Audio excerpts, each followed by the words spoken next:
Josh, what's been the most fun thing that's happened in a practice so far this training camp? It's all been fun. Anytime you get back together with the crew, prepare for another season, it's always fun. I think the best thing for me is seeing the new guys come in and trying to, play my part in implementing them into our system and what we've created over the last couple of years. So it's always a fun environment being here, and that's one of the best parts about getting to come here to work every day. You got a bunch of new guys that can really shoot the ball. How much fun has that been for you personally, just picking them out? A lot of fun. I mean, the first day, the last 2 days I've been with Davis. We've been on the same team, and every time I'm down the phone looking for him, he's got a quick trigger, and it's just so fun playing with guys like that. I mean, we've obviously got Isaiah Lindy, but just adding these shooters is such a luxury for us. And obviously, 2 years ago we had, we kind of spoke about in the dress that we were the worst 3-point shooting team in the league, and we cleaned it up and made significant improvements over the last season. And guys are continuing to work on their game, but adding guys like Davis, Lindy, Isaiah.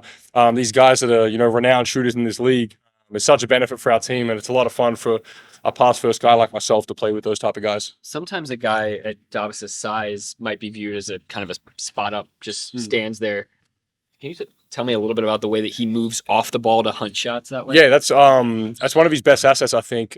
Similar to, I'm not going to compare him to Steph, but just the way he's continuing to move. He passes the ball, he's coming off a down pick, he's sprinting to the corner. So at his size, his ability to move off the ball is such a luxury for us to have. And as I said, quick trigger, he's 6'10", 6'11", he gets it off with ease. And as I said, for a pass-first guy like myself, a guy like him is just a perfect player for me to want to play with. Obviously, training camp's just about setting a foundation. What's kind of been the tone of this training camp for you guys so far? I think just continuing to focus on what's got us to where we're at. As I said, just implementing new guys into the system, teaching them the offense, defensive systems that we do have. But the big thing is, or the good thing is, having a lot of guys returning, which is able to keep our flow going from what we've done the last couple of years. So it's a great group of guys. We all love coming to work with each other every day, and looking forward to starting the season. Yeah, with that chemistry, just how nice is that, just as a point guard, as somebody who's facilitating on the floor, to have guys who you've been playing with now for several years? It's awesome. It's great. I mean, it's hard if you come into a new team with different players every year. But as I said, we've got a lot of the same guys returning from last year. So that chemistry is able to be carried over from previous seasons. And then just continuing to practice with the new guys. The more reps we get in with each other, the better that chemistry we'll get with guys we haven't played with before. So not just myself, but for the team, it's important that we find ways to, seamlessly, enter them into the group and make their transition as smooth as possible, which is going to, have its advantages, when we start game one, that these guys they feel comfortable in the systems, what we're doing, and we're able to hit the ground running. Any extra chemistry with Jack White, having played FIBA with him?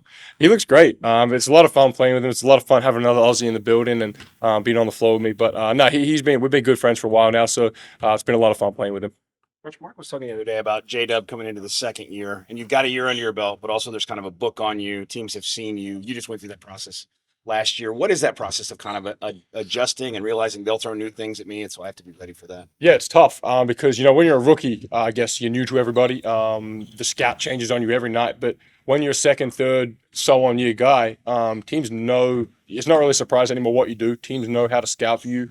And he's a talented guy. He's going to figure it out. But for me, I found I struggled with it early on. It was just different, adjusting to teams preparing for you and setting defenses to guard you in a way. So I had to figure out ways to adjust. But once you get a few games under your belt of seeing different schemes and defensive principles, it becomes a little easier over time, and something that I managed to figure out, going into that season. There was a lot made of the way you started out last season, just a little bit slow. How much of it was that, just kind of trying to get your footing? I think that was a part of it, but I think also a part of it was eagerness to get the season started and trying to come out there and maybe do too much early on, and opposed to just letting the game come to me. So that was the reason for it. But I think another part of it was also what you're saying. Teams, they know what you're doing now. It's not a secret. It's not a surprise anymore. So just I had to find ways, and it took me a little while to get my feet and adjust to the way teams were starting to guard me. It's only been a few days so far, but do you feel a little bit more in rhythm as opposed to the last couple of years after playing FIBA? Definitely. I mean, this was the first, off season I've had playing FIBA with my country. So I think it's good that you're not taking that long of a break from playing organized basketball. And I think for me, I mean, next year is going to be the Olympics, and then we're going to come right back into a season. So I mean, I love playing basketball all year round. It's a dream situation for what I want to do. But I think it does help with the continuity and the flow of things that you're able to keep playing against elite world-class competition, and when you come back into this building, you can kind of continue that flow on. So there's not really any break in the sense of playing organized basketball, and you can come back in and you start the season, coming off the back of a World Cup, and you right into the flow of things. You guys had 6, 7 guys play in some type of FIBA competition. Does that help with the continuity and being more in rhythm coming into a season? I think so. I think, as I said, it's just a way for guys to stay fit, opposed to just straight working out, dribbling through cones all summer. We can play real basketball, play against some of the best players in the world. So, as I said, I can't speak for the other guys. I'm sure they loved it just as much as I did. But for me, any chance we have to play the game, we're going to take. And I think FIBA ball is a great way for us to not work in our games, but continue the flow of gameplay and keeping that feeling going heading into the season. Has anything or anyone really stood out in the first few days? I mean, all the guys look good. New guys have been really impressive. Chet's been really good. I think for him, he's obviously going to be a big part of what we're doing. But just finding ways to, as I said earlier, just implementing these new guys in effortlessly into the team. And, it can be daunting for rookies and new guys to come into a team. But I think we've done a really good job, and coaches have done an awesome job of making it the transition for them into our group as easy as possible. And I think it's to the eye, they're getting more comfortable within our systems, what we're doing, and understanding that what we're trying to do here. So it's been great seeing all the guys come back, and especially the new guys, and getting them acclimated to what we're doing. Extremely random, but your Kobe collection goes viral every few months. Do guys come and ask you for Kobe's or? A few guys do. I've been generous enough to hand a few out, and but yeah, no. It's, I mean, my locker's full of them, and it's pretty messy, so I got to clean that up. But yeah, no, I've been big into Kobe's for a couple of years now, and it's continue. Did you get better at throwing lob to Chet? Yeah, we actually worked on it the other day. So we kind of spoke about it, as I said in media day. The first one I ever threw to him was right off the backboard, and it actually bounced back to me. So I need a little work on it, but it's good playing with guys like Chet, Olivier, and these bigs that are above the rim type of players. That practice is the perfect time to mess those things up and learn and grow on it. So obviously we're going to be playing a lot together. So it's important that we get that down pat, heading into the year. I have some follow-up question about World Cup, so if you don't mind. Yeah. So were there any Japanese players that you remember that were good, and then you have to kind of special attention to? Yeah, I mean, Watanabe's obviously the guy for that team, and he was tough for us to stop, and he was the main guy on the scouting report, and we all knew, us NBA guys at least knew, what he's capable of, knockdown shooter, especially for that Japanese team. He's got the ultimate green light. So he was high. Obviously, Udai Bob was another one. We knew defensively he gets into the ball, can make plays offensively, can stretch the floor. So they had a really good team, I thought. And as I said, playing in front of the home fans in Japan was a lot of fun. What did you think of Keisei Tominaga, if you remember? He did pretty good against Finland, and then you guys stopped. No, actually, he was he was a shooting guard. He was known as a great 3-point shooter. Yeah. He's playing for University of Nebraska. Okay. And then I think you guys stopped a 0 out of 10 Yes. on that game. Yeah. And he wants to be an NBA player in the future. Yeah. I mean, what did you think? If you remember. Yeah, I do. Yeah. What do you think of him as a player? Yeah, he was obviously a hot guy in our scouting report, and we knew coming in that's what he did. And I actually didn't know him before the tournament, but a couple of guys were talking about it coming into the game, and obviously he didn't shoot the ball particularly well against our team, but which was we were thankful for. But obviously the next night against Finland, he lit it up and had a great night. So we knew he was a hot shooter coming in, and we just wanted to do our part and getting him off the line and making him play inside the paint. Josh, total shot in the dark here, but a couple years ago, way before they were in the NBA, Chet and Victor Wembanyama played a game against each other in U19s. A lot of basketball people tuned into that. Did you by any chance see that game or hear about it? Heard about it because Australia was in the World Cup. I wasn't there. I didn't play in it, but definitely heard about it. And they're obviously two generational bigs, and it's going to be a lot of fun watching them compete in the NBA over the years. What was the play of the day today? I think Trey won the shooting contest, so he's been lighting it up. So I think that was probably play of the day. So you all hear about it for the next 24 hours? Longer than that, probably. I hear about that later in the year. Just what's this been like for you? Year two, nothing new to you at this point, or what's training camp been like? It's been good. I think last year I got like a little like a photo memory of like we were already playing by this time, so feels like it's going by really fast. But training camp's been efficient. It's cool to kind of go through it again, and nothing's really new, so it just leaves more time for us to kind of compete and not have to implement a bunch of stuff. But it's been fun. I've been enjoying it. From a physical standpoint, how do you feel coming into the year now versus when you were coming in as a rookie? Definitely not as shocked. I got to work on my body a lot this summer, so I think that really helps. Definitely not as tired. I think like my first practice here last year, I couldn't even really sit down. So, so definitely, yeah, learn how to recover. Obviously, I put my body through a lot of stuff during the summer to kind of get ready for this. So I feel pretty good. Talked about, I mean, any day looking back at film of last year and saying, some things you wanted to work on. Was there anything that jumped out at you? Maybe if you watched something early or whatever, where you said, oh, God, I got way better at that, or I've got to get better at that? I think I got better at picking my spots. It's been a big thing for me. You kind of look at the most efficient NBA players now. They kind of know where they want to be at on the floor. So that was something that I was able to kind of work on during summer league and then hone in again, obviously up until now. So. Josh talked about, that the beginning of last year when teams have a book and they're throwing some different stuff at you, and until you get in there and play it, you don't know exactly what it's going to be like. But what was your kind of preparation for knowing I'll need counters to counters and stuff like that? Just kind of that, just watching about some of the stuff that I did really well last year and then finding different counters for it. I think a lot of teams will kind of hone in on what you didn't do well as well. So just trying to kind of sharpen that up. And then I feel like just when you're in the gym, you end up working on stuff that just random anyway. So. Been like practicing with that. It's been fun. I think getting the reps with him has been special. And I know he's excited to finally be back, and we're excited to have him. He brings a lot to the table, so I'm excited for him to finally play and be out there with us. So it's been fun. He'll be in a lot of different positions, but if he plays the five, there's so much to deal with in terms of whether he's going to be drop or up at the level or switching or whatever.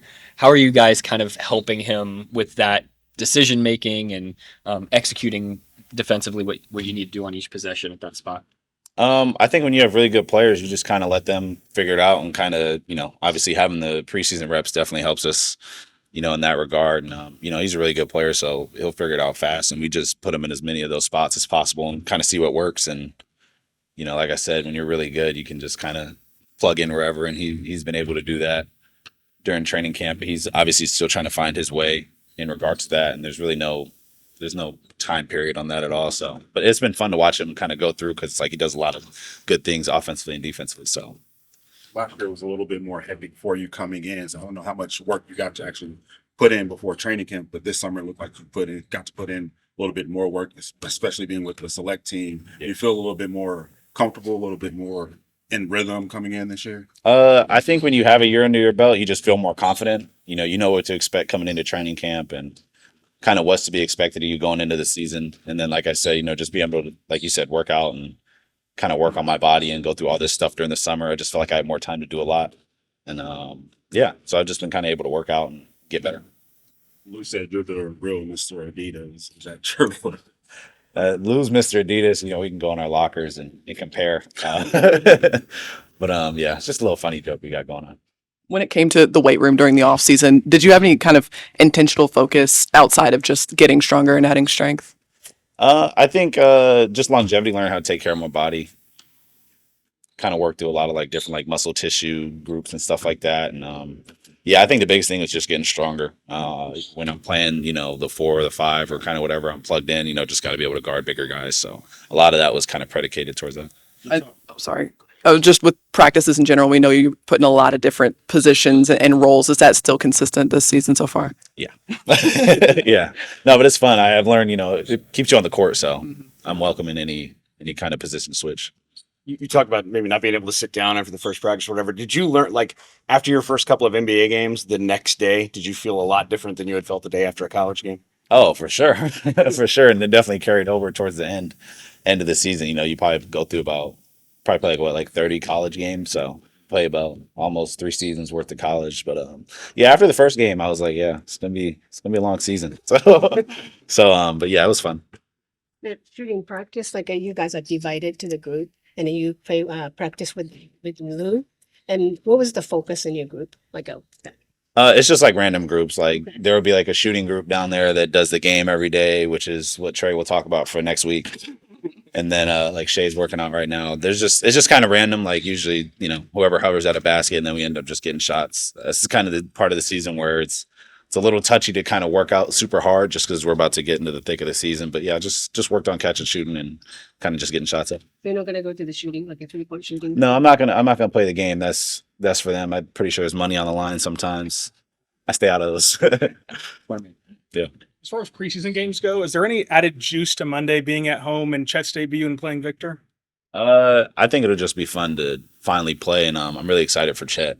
I know how my first preseason felt, so I'm excited to kind of watch him go through his first experience. So, and then it's always good to be at Paycom. Did you have any welcome to the NBA moment on your first preseason game? Forgot to do something, a ritual, anything like that? I think I just remember it was super hard to pick what shoes I wanted to wear. That was around the time that I had finally gotten a lot of stuff from Adidas, so I was like kind of overwhelmed with picking that out. And then, everything goes by super fast. I don't even remember who we played in my first preseason game, but I just remember it was fun, and definitely trying to figure out my shoes was difficult. Was there strategy involved in that? Did you want to save some of your best shoes for the actual regular season, or just go right then in preseason? I was just a go right then, and hopefully I get something cooler towards the end of the year. I think I wore some pink shoes, so we'll see. I got a lot more flavors this year, so we'll pick our spots better. Cool. You have more coming on the YouTube channel because it would stop right there and that like a weird spot. Oh no, there's a lot. We got some good content from Media Day. It's kind of one of my better videos right now. So looking forward to drop some stuff. I got this little GoPro that I took to Paris and that I used for Media Day. So I'll probably bring that around during the season. So there should be some good stuff. There was so much talk over the last year about Wembanyama. Is there some curiosity factor just to get out there and see him? I think from a height perspective, for sure. I haven't really been focused on anybody outside of our group. So, but yeah, he's a hell of a player. So it'll be cool to play against them, and hopefully he has a great career. But yeah, I've just been focused on whatever we're doing here. Mark, defensively, you all have really prided yourselves on being on a string and being connected, not getting out of position. Chet, even as a shot blocker, has talked about making sure he's not putting his team out of position. As a rookie, are you noticing discipline from him on that end of the floor? What are you noticing on that regard? Yeah, Chet's doing a good job of learning the principles, which is important. He's got to kind of know all the spots. Obviously, we're not dumb. We'd like to keep him around the rim so that he can deter shots and alter shots, block shots. But at the same time, there's going to be just situations. That's the position we try to put other people in. And so there's going to be situations where he can't do that, and he's got to just play the defense. And so far, he's learning it and doing a good job. What are you noticing about the way that guys are playing within the shell on that end of the floor so far in camp? I think the guys that have been here believe in the way that we defend. We play a 5-man defense. It's very aggressive and help. And it forces other teams to pass against us, and it forces other teams to use the whole shot clock at times. And we think that's advantageous for us, especially with the way the team's constructed. So guys have a buy-in there. It's been pretty tight so far, but it's one of the first things that goes when you play games. So we'll see where it is on Monday. When you say based on the way the team is constructed, you just mean with the length in that forcing them to pass? They're going to run into a lot of hands. Yeah, that and small. Like we'd like to play small at times, and you can't play small and be spread out. You got to be small and tight, and then kind of fly around from the tight shell. So, but philosophically, even when we're not small, like even when Chet's out there, if he's out there with Jay Will, we're still going to play tight and force teams to beat us outside the paint. We were talking to Lou yesterday, and he mentioned that he's kind of evolved more into a vocal leader rather than just that lead by example leader that he tends to be. Have you noticed that kind of evolution in him as he's gotten older? And have you seen that sort of evolution in other guys out here? No, I have not seen that. He hasn't said a word to me, so he's not leading me any better. He's the power of him is the way he approaches things. But I do think he's taken an interest in seriousness in pulling guys off to the side. That's been one thing that's been pretty cool, is watching, our new guys learn from the existing guys. And my favorite one is Micic and Poku, because they're both Serbian. So I have no idea what they're saying to each other. It could be about me. But Poku's like 10 years younger than him, right. But he's teaching Vasa our way of doing things, which is pretty cool. How I don't know how to phrase this exactly, but how important is just inquisitiveness, curiosity from a young player, just to know what to ask and what you don't know? It falls under the umbrella of humility and character, and the guys that we bring in generally have that stuff, and so they all come in very open. A lot of it for us is like letting them know it's okay to ask. Like I think they want to make a good impression, so they want to show a perception of knowing it, but we'd rather know what they don't know. And rather have them reveal that because it helps us, push the right buttons in terms of teaching and drilling and things like that. But the guys that we've had have been incredible with that. Very, very open, very humble, high character. These two guys, all the new guys that we have now are no different. I've been impressed with Bertans and Vasa specifically with that because they've been around. So they probably have their own philosophies on the game, the way they see it. And they've both been very open to kind of what we're doing. And that's the best way to do it. And we'll learn from them as well.